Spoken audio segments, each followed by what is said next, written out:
So പൂങ്കുണ്ട്രൻ ఇప్పుడు family man అయ్యారు. మ్యారేజ్కి పిలుచుంటే జ్ఞాన్ ఫ్యామిలీయోட వందరుకో. మిస్సెస్ పూంగుండ్రన్ సార్ ఒక నల్ల లాయర్ అని మీకు తెలుసు. పక్షే ఒక నల్ల సింగర్ కూడా తెలుసా మీకు? సింగరా? ఇది మన ప్లాన్ లోనే లేదే. సార్ ఎస్పీబీ వాయిస్ లో బ్రహ్మాండంగా పాడు. నాతో చెప్పనే లేదు. నువ్వు అడగనే లేదుగా. సరే, పడతిల్ పాటని ఊపిరి తీసుకోకుండా పాడండి. సరే, ఎంత సరే పేడికిన్ను అని ఊపిరి వదలకుండా పాడండి. సరే, ఊపిరి వదిలేశారు కదా. ఎందా ఊపిరి వదిలేశారా? ఎస్పీబీ గారి గురించి చెప్పానండి. నిన్న హైకోర్టులో హెవీ ఆర్గ్యుమెంట్. త్రూ అవుట్ గా అరవడం వల్ల థ్రోట్ అవుట్ అయిపోయింది. మేడం ఎందా వచ్చిన దగ్గర నుంచి దోమల బెడ్తో టెన్నిస్ ఆడును.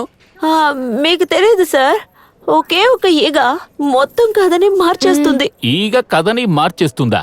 ఈగ సినిమా చూసినప్పటి నుంచి అమ్మకి ఈగలంటే అలర్జీ. అంతే. ఈ కేశవన్ కుట్టిని మీరి ఈ బ్యాంకిల్ ఒక ఈగ దోమ కూడా వరిల్లా. భవానీ, నేను సైన్ చేసిన చెక్ ని సెంటిమెంట్ గా నీ చేత్తోనే చేటానికి ఇచ్చే.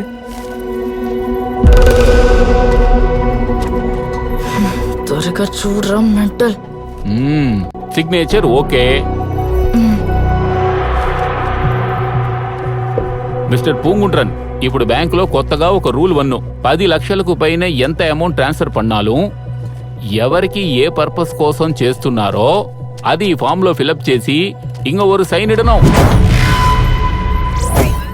ప్లాన్ బి, చల్లమా టేబుల్ మీద పెన్ స్టాండ్ కింద పడేయాలి. సారీ సార్, చేయి తగిలి పడిపోయింది. మీరే వంగి తీయాలి సార్. నేనెందుకు తీయాలి? ఈ బ్యాంకిల్ ఎవరు ఏ సాధనాన్ని తోసేసినా అవర్దందే తిరిచి ఎడితి వెక్కెను. ఇది బ్యాంక్ రూల్ నంబర్ 21. మోహన్ చూడు, ఇది ఒక రూలా? ఒకవేళ మనం వేసిన ప్లాన్ ఫెయిల్ అయిపోయిందంటే? వేరే దారే లేదు. అప్పుడు అక్కడ ఏం జరుగుతుందో దానికి మనం అల్లుకుపోవాలి. ఈ గ్యాపిల్ పూంగుండ్రన్ సార్ సైన్ పెట్టేశారు.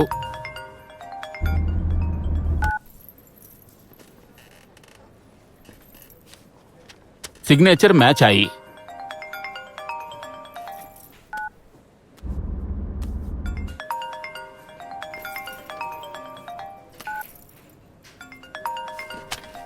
ఫోన్ అటెండ్ చెయ్యి. లేదు సార్, వేస్ట్ కాల్. ఓ పూంగుండ్రన్ సార్, நீங்கள் సైన్ ఇట్టాச்சு. కన్నిగా మేడం వచ్చి సైన్ పెట్టాలి. అవరెవిడ? కన్నిగానా? ఆవిడే కదా పూంగుండ్రన్ సార్ జాయింట్ అకౌంట్. ఆవిడ తప్పకుండా రావాలి. పూర్తిగా అనుకున్నా, ఇప్పుడు ఎలా తప్పించుకోవాలి? సారీ చేటన్, కణిక కొంచెం ఒంట్లో బాలేదు, రావడం కష్టం. కావాలంటే నేనే వెళ్ళి సైన్ తీసుకుంటానా? అది నడకిల్లా. సిగ్నేచర్ మోసం, చెక్ ఫ్రాడ్ అన్ని చోట్ల జరుగుతున్నాయి కదా. అదుగొండాను 10 లక్షలకు పైన ఎంత అమౌంట్ అయినా ఆవిడ నేర్లో వచ్చి సైన్ ఇడను. ఇది బ్యాంక్ రూల్ నెంబర్ 111. కన్నిక ఖచ్చితంగా పోలీసులు కంప్లైంట్ ఇచ్చి ఉంటుంది. నువ్వెందుకు లాయర్ని కలవకుండా ఈ ఫాదర్ని కలవడానికి వచ్చా? కన్నిగా సైన్ వేస్తేనే డబ్బు వస్తుంది, కానీ తను ఖచ్చితంగా సైన్ చేయదు. అందుకనే కన్నిగాని చంపేద్దాం అనుకున్నాం.